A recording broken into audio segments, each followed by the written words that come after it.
الحمد لله رب العالمين والصلاة والسلام على سيد الأنبياء والمرسلين فأعوذ بالله من الشيطان الرجيم بسم الله الرحمن الرحيم فإذا مس الإنسان ضر دعانا ثم إذا خولناه نعمة منا قال إنما أوتيته على علم بل هي فتنة ولكن أكثرهم لا يعلمون قد قالها الذين من قبلهم فما أغنى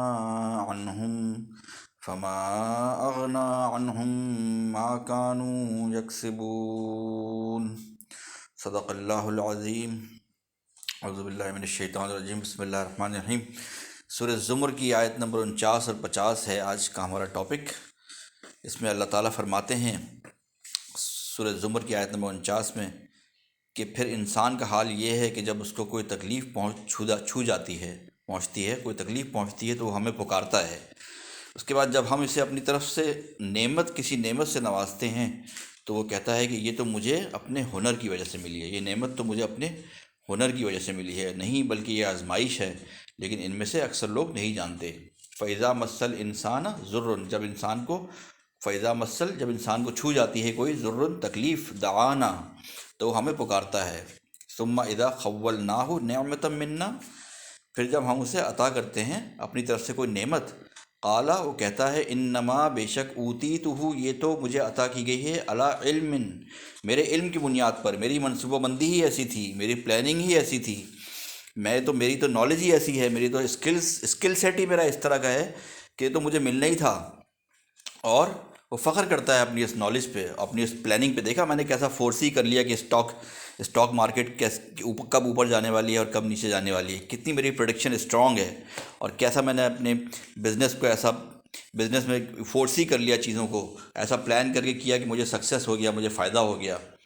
ایسا نہیں ہے، اللہ تعالیٰ فرماتے ہیں بل ہی فطرۃ ولکن اکثرہم لا یعلمون بلکہ یہ تو ایک امتحان ہے، یہ ایک آزمائش ہے اللہ تعالیٰ کی طرف سے، لیکن اکثر لوگ اس میں سے نہیں جانتے۔ اگلی آیت میں اللہ تعالیٰ فرماتے ہیں قد قالها الذین من قبلہم یہی بات ان سے پہلے کچھ لوگوں نے بھی کہی تھی، فما اغنا عنہم پھر کیا ہوا، کچھ فائدہ نہیں پہنچایا، فما اغنا عنہم ان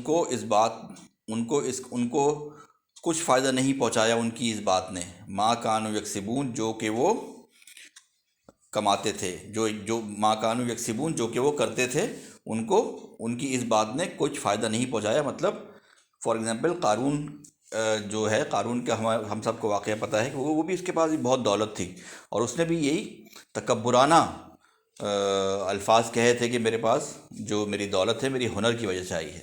تو اللہ تعالیٰ نے ہم سب کو پتہ ہے قارون کا واقعہ کہ اللہ تعالیٰ نے اس کو اور اس کے محل کو دھسا دیا زمین میں، اور وہ جو ہے وہ ختم ہو کے رہ گیا، اور اس کی دولت اس کے کچھ کام نہ آئی۔ تو بیسیکلی میسیج ان دو آیات میں یہ ہے کہ جو ہم کام کر رہے ہوتے ہیں نا، اور جو سکسیس ہمیں مل رہا ہوتا ہے اس دنیا میں، وہ ہم سمجھتے ہیں کہ ہم بہت بڑے کہنا چاہیے کہ بہت بڑی چیز ہیں اور بہت قابل آدمی ہیں ہم، اور ہمیں جو سکسیس مل رہا ہے نا وہ ہمارے اپنے زور بازو کی حیثیت سے مل رہا ہے، زور بازو کی وجہ سے مل رہا ہے۔ تو یہ نہیں دیکھتے کہ یہ زور بازو تو ہے، لیکن یہ اللہ تعالیٰ کا فضل ہے جو آپ یہ کر رہے ہیں۔ اگر اللہ تعالیٰ کا فضل اس میں شامل نہ ہو تو آپ تو ایک قدم بھی نہیں آگے بڑھا سکتے۔ آپ کے گھٹنے کی ہڈی ذرا ادھر سے ادھر ہو جائے تو ایک قدم انسان آگے نہیں بڑھا سکتا۔ خدا نخواستہ آنکھ میں کچھ چلا جائے تو دیکھے گا کیسے انسان؟ کام کرنا اور پڑھائی کرنا اور گرو کرنا، کیریئر بنانا تو وہ تو دور کی بات ہے۔ یہ تو اللہ تعالیٰ کا فضل ہوتا ہے، اور یہ امتحان ہے، کسی کو زیادہ دے کے آزماتا ہے، کسی کو کم دے کے آزماتا ہے۔ فار ایگزامپل اسی سے ریلیٹڈ ایک سورہ فجر میں جو ان کا وہ ہے، سورہ فجر میں آیت نمبر 15 اور 16 میں اللہ تعالیٰ نے فرمایا فَأَمَّا الْإِنسَانُ إِذَا مَبْتَلَاهُ رَبُّهُ فَأَكْرَمَهُ پس انسان کا حال یہ ہے کہ جب ہم اذا مبتلا ہو، جب اسے ہم مبتلا کر دیتے ہیں، اس کا رب اس کا رب اسے اس انسان کو مبتلا کر دیتا ہے، فاکرمہ، امتحان میں ڈالتا ہے اور اس کو عزت دیتا ہے، فاکرمہ، اس کو عزت دیتا ہے، ونعمہ، اور اس کو نعمتوں سے نوازتا ہے، فیقول، تو وہ انسان کیا کہتا ہے؟ ربی اکرمن، کہ میرے رب نے مجھے عزت دی. ٹھیک ہے، تمام عزت اور ذلت اللہ تعالیٰ کی طرف سے آتی ہے، یہاں پہ صحیح ہو گیا. اگلی آیت میں اللہ تعالیٰ فرماتے ہیں وَأَمَّا إِذَا مَبْتَلَاهُ فَقَدَرَ عَلَيْهِ رِزْقَهُ، پھر جب انسان کو اللہ تعالیٰ آزماتا ہے، مبتلاہ آزماتا ہے، فقدر، اور اندازے سے دیتا ہے، گن کر دیتا ہے، تنگی کر دیتا ہے اس کے رزق میں، علیہ رزقہ، فیقول، وہ کیا کہتا ہے؟ ربی اہانن، وہ کہتا ہے انسان کہ میرے رب نے مجھے ذلیل کیا، میرے رب نے میری توہین کی. اس سے اگلی آیت کا جو کلا کا ورڈ ہے، کلا، وہ اس کی ان دونوں آیات میں سے اس پوائنٹ کی نفی کر رہا ہے. کلا، ہرگز نہیں. کیا ہے اس میں سورہ فجر کی ان 15-16 آیات میں کیا میسج ہے؟ ان 15-16 آیات میں توحید کے تقاضے تو پورے کر دیے گئے ہیں کہ عزت بھی اللہ تعالیٰ کی طرف سے آ رہی ہے. انسان کہتا ہے جی عزت بھی اللہ تعالیٰ نے دی، اور اگلی آیت میں کہتا ہے انسان کہ ذلت ہوئی، ذلت بھی اللہ تعالیٰ کی طرف سے آئی. تو توحید کے تقاضے تو پورے کر دیے گئے. تو اس میں پوائنٹ کیا ہے؟ کیوں اس کی نفی کی جا رہی ہے کلا کہہ کے؟ ہرگز، اگلی آیت میں کلا کہا گیا ہے، کلا کا مطلب کیا ہے؟ ہرگز نہیں. مطلب ان دونوں آیات میں جو پوائنٹ ہے اس کی نفی کر دی گئی ہے. کیوں؟ توحید کے تقاضے تو پورے ہیں، لیکن بتانا یہ ہے، اللہ تعالیٰ کا میسج یہ ہے کہ یہ دونوں چیزیں، یہ ان دونوں آیات سے نہ اس دنیا کی عزت اصل عزت ہے، اور نہ اس دنیا کی ذلت اصل ذلت ہے. اصل عزت وہ ہے جو ایمان اور تقوی اور عمل صالح سے ہوگی آخرت کے دن، اور اصل ذلت وہ ہے جو اس کے اگینسٹ ہوگی، ان چیزوں کے اگینسٹ. تو بیسیکلی جو بھی کچھ ہوا وہ آزمائش ہے.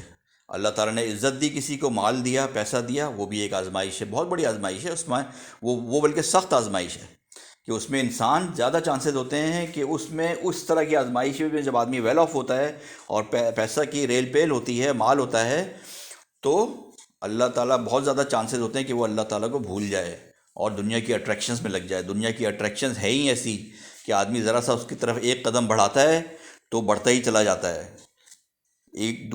ذرا سا ڈیویٹ ہوا تو اسی راستے پہ چلتا چلا گیا اور پھر اصل منزل سے دور ہوتا چلا گیا. دوسری طرف کیا ہے کہ اس کو ذلیل کیا. اگر انسان کو اس دنیا میں کوئی ذلت مل رہی ہے، کوئی بے عزتی ہو رہی ہے اس کی، یا اس کے رزق میں کمی ہو رہی ہے، تو اس کا مطلب یہ نہیں ہے کہ نیسسریلی کہ وہ اللہ تعالیٰ اس کو ناپسند کرتے ہیں یا اللہ تعالیٰ نے اس کو سزا دی ہوئی ہے. یہ بھی ہو سکتا ہے، یہ پاسبلٹی بھی ہو سکتی ہے کہ اللہ تعالیٰ کی طرف سے کوئی عذاب ہو، لیکن یہ بھی ایک طرح کی آزمائش بھی ہو سکتی ہے، اللہ تعالیٰ کی طرف سے آزمائش بھی ہو سکتی ہے. تو ہمیں اس کو دیکھنا چاہیے کہ اس دنیا کی چیزوں کو ہم نے جتنا ہم نے اس کو ضروری اور جتنا اس کو ہم نے پرائرٹائز کر لیا ہے نا اس دنیا کی چیزوں کو، یہ دنیا اتنی اہم ہے نہیں. ہاں، اعمال کے لحاظ سے دنیا بہت اہم ہے کہ ہم نے یہاں پہ انویسٹ کرنا ہے جس کے ریٹرنز ہمیں آخرت میں ملیں گے. دنیا آخرت کی کھیتی ہے، یہاں پہ ہم نے وہ فصل لگانی ہے جس کو ہم نے آخرت میں اس فصل کے ہمیں ریوارڈز ملیں گے. تو وہ اعمال صالح ہمیں اس دنیا میں، وہ ٹائم جو ہمیں اللہ تعالیٰ نے ٹائم دیا، ایک لمیٹڈ ٹائم ہے ہمارے پاس، اجل مسمہ، ایک مسمم وقت ہے، ایک معین مدت ہے ہمارے پاس. اس مدت پہ آ کے سب نے اس قبر میں چلے جانا ہے، اور اس امتحان کا جو ٹائم ہے نا وہ ختم ہو جانا ہے، وہ 3 گھنٹے کا ٹائم ختم ہو جانا ہے. اس لحاظ سے یہ دنیا بڑی امپورٹنٹ ہے. لیکن ہم نے جس پوائنٹ آف ویو سے اس دنیا کو امپورٹنٹ سمجھ لیا ہے وہ کچھ اور ہی امپورٹنس ہے کہ بس اس دنیا میں جو ہے بس وہی ہے، کھا لو کما لو اور بس بیسک فرائض ادا کر دو. یار اللہ تعالیٰ تو بڑا غفور الرحیم ہے. یہ بھی شیطان کا ایک حربہ ہے کہ اللہ تعالیٰ تو بڑا غفور الرحیم ہے، تم نے ایسے کون سے گناہ کیے ہیں ابھی، تم تو جاؤ اب اپنا دنیا جو ہے نا انجوائے کرو اپنا. اللہ تعالیٰ بہت غفور الرحیم ہے، اللہ تعالیٰ تو سب کو معاف کر دے گا. یہ بھی ایک شیطان کا ایک وہ ہے. اللہ تعالیٰ تو غفور الرحیم ہے، لیکن اللہ تعالیٰ شدید العقاب بھی ہے. اللہ تعالیٰ کی پکڑ بھی بہت سخت ہے. اللہ تعالیٰ عزیز ذو انتقام بھی ہے. تو یہ چیزیں ہمیں اپنے ذہن میں رکھنی چاہیے کہ یہ دنیا امتحان ہے، دے کے آزماتا بھی ہے، لے کے بھی آزماتا ہے. کوئی بادشاہ ہے تو کوئی فقیر ہے. آزمائش کا ہے یہ 3 گھنٹے، یہ دنیا آزمائش ہے، اس کو ہمیں اپنا نصب العین نہیں بنانا چاہیے، نصب العین بنانا چاہیے اللہ کو، اللہ کے دین کو، اللہ کے دین کی کو اسپریڈ کرنے میں، اس کے قرآن کے میسج کو پھیلانے میں ہم نے اپنا کیا رول ادا کیا۔ اللہ کا دین تو ایک وقت میں اللہ کا دین تو نافذ ہو کے رہے گا، دین تو اللہ تعالیٰ کا ہے، اس نے نافذ کرنا ہے، لیکن ہم نے اپنا کیا رول ادا کیا، ہم نے اپنا کیا حصہ ڈالا، یہ دیٹ میٹرز۔ تو یہ سورہ زمر سے لنک ہوئی سورہ زمر کی آیت نمبر 49 اور 50 سے ہم نے ڈسکشن شروع کیا تھا، تو اس کو میں نے لنک کیا ہے سورہ فجر کی آیت نمبر 15 اور 16 سے۔ تو یہ تھوڑا سا آج کا میسج تھا کہ انسان کو جو تکلیف پہنچتی ہے اور جو اس کو نعمتیں دی جاتی ہیں اس دنیا میں، وہ اللہ تعالیٰ کی طرف سے آزمائش ہوتی ہیں، اور اس آزمائش پہ تکلیف کی صورت میں صبر کرنا چاہیے، اور جو نعمتیں اللہ تعالیٰ نے دی ہیں اس پہ شکر ادا کرنا چاہیے، اور ان نعمتوں کو اللہ تعالیٰ کی راہ میں خرچ کرنا چاہیے۔ یہ اللہ تعالیٰ دیکھتا ہے، ٹیسٹ کرتا ہے ہمیں۔ اللہ تعالیٰ ہم سب کو قرآن کو سمجھنے اور اس پر عمل کرنے کی توفیق عطا فرمائے، اور ہمیں توفیق دے کہ ہم اپنی استطاعت کے مطابق قرآن کے میسج کو، اللہ تعالیٰ کے میسج کو دوسروں تک پہنچائیں۔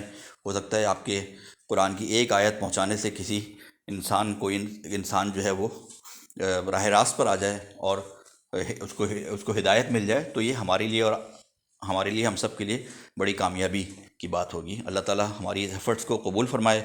دعا کیجیے گا میرے لیے بھی اور ہم سب کے لیے بھی کہ قرآن کو ہمیں سمجھنے کی توفیق عطا فرمائے۔ وما علینا الا البلاغ المبین۔